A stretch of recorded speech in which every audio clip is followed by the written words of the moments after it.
একটা দ্রুত তদন্ত কমিটি করে দিচ্ছে এবং 3 কার্যদিবসের মধ্যে এটা রেকর্ড দিতে বলা হয়েছে।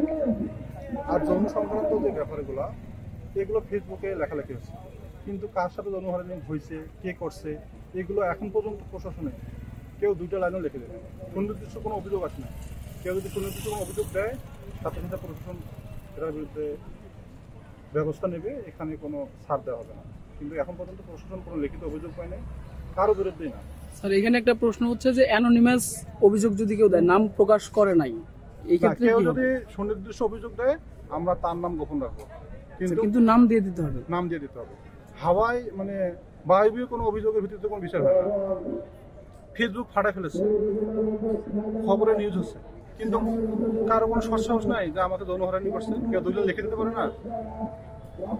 এখন যে যাকে যৌন হয়রানি করছে সেও মজা নিচ্ছে, সেও পরীক্ষায় মার্ক নিচ্ছে, যে শিক্ষক হোক না কেন। আমি যদি হয় তাহলে আমার বিরুদ্ধে অভিযোগ দেখ, দলিল লিখে দেখ কি কি অভিযোগ তাকে যৌন হয়রানি করা হয়েছে, বিচার অবশ্যই হবে।